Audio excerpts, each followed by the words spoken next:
Okay, when you think about fighting a fire, what's the first thing that comes to mind? Water, right? Maybe some kind of chemical foam? Sure. But what if I told you we could fight a fire with sound?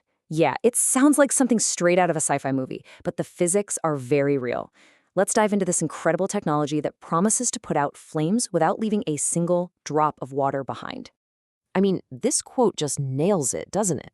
We're not talking about cooling a fire down or starving it with chemicals. We're talking about the ability to literally blast it apart just by moving air. It's a completely different way of thinking about how to stop a fire in its tracks. So let's put this into perspective. On one side, you've got the traditional way. Sprinklers go off, the fire's out, great. But now your expensive servers are completely drenched and ruined. Millions of dollars of collateral damage. On the other side, you had the acoustic way. Poof, the fire's gone. And everything else? It's bone dry, completely untouched. To really get why this whole sound thing is such a big deal, we first need to understand why the old way of doing things can sometimes be a disaster in itself. So, what's the actual problem we're trying to solve here? Picture this. A massive data center, the heart of a bank or a hospital. A tiny electrical fire starts. The sprinklers kick in, and yep, they do their job, the fire's out. But now you have thousands of gallons of water pouring down on mission-critical, priceless hardware.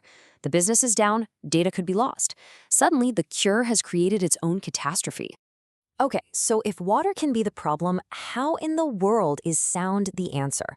Let's get into the science of how this actually works. And trust me, it's not magic. It's all about physics and just manipulating the air in a really clever way. All right, quick science class refresher for everybody. The fire triangle. Any fire needs three things to live: fuel, heat, and oxygen. Take away any one of those and the fire dies. Now, water attacks the heat. CO2 attacks the oxygen, but sound is something totally different. It doesn't just attack one side of the triangle, it attacks the very connections holding the whole thing together. So how does it do that? Well, it's like a rapid three-punch combo. First, the sound waves act like an invisible, super-fast fan, thinning out that critical layer where the fuel and oxygen are trying to meet. Second, as the wave moves, it creates this tiny little vacuum that literally yanks oxygen away from the flame. And finally, it physically pushes the fuel vapor, the stuff that's actually burning, away from the heat source. The fire is starved and blown apart, all in an instant. But here's the thing. You can't just yell at a fire to put it out. The frequency of the sound is everything. High-frequency sounds, high-pitched stuff, it'll make the flame wiggle around a bit, but it has no real oomph, no muscle. What you need is low-frequency sound, deep, powerful bass waves that can physically shove the air around and push that flame away from its fuel. And we have found the exact sweet spot, right between 30 and 60 hertz. Now, this isn't a sound you just hear with your ears. This is the kind of sound you feel. It's that deep, thumping bass in your chest you get at a concert. That physical pressure is exactly what's needed to literally blast a flame apart. Okay, so the physics is solid. It makes sense. But how did this idea jump from a theory on a whiteboard to an actual device you can hold in your hand?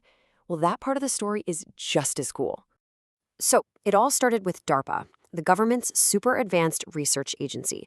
Back in 2012, they proved this whole concept could work. The only catch? They were using these massive, totally impractical speakers. The real leap forward came 3 years later from two engineering students. They figured out how to focus those bass waves into a beam. And boom, they created the very first portable, battery-powered extinguisher. It went from a giant government lab right into a college project. So now that we have this portable device, where does it really shine? Well, it turns out there are some pretty high-stakes places where sound isn't just a better option, it's an absolute game changer.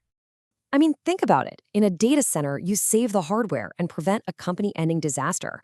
In a professional kitchen, you can put out a dangerous grease fire instantly without splashing burning oil everywhere. And in a museum, you could save a priceless piece of history from getting ruined by sprinklers. In places like these, a clean way to fight fire is absolutely critical. And for the ultimate wow moment, we have to go to space. In zero gravity, fire is bizarre. It doesn't rise, it just forms this little fiery sphere.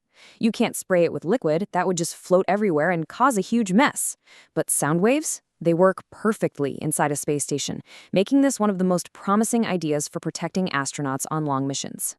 Now, this all sounds pretty incredible, but this technology isn't quite the silver bullet for every single type of fire. At least not yet. So let's take an honest look at some of the current challenges and the really exciting road ahead. Okay, so let's be realistic. There are some hurdles. It struggles with big, complex fires, like a house fire where the sound can be blocked by walls.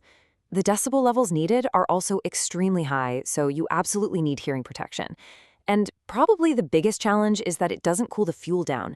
So if something is still red hot, it could reignite after the sound stops. But the roadmap for solving these issues is really clear.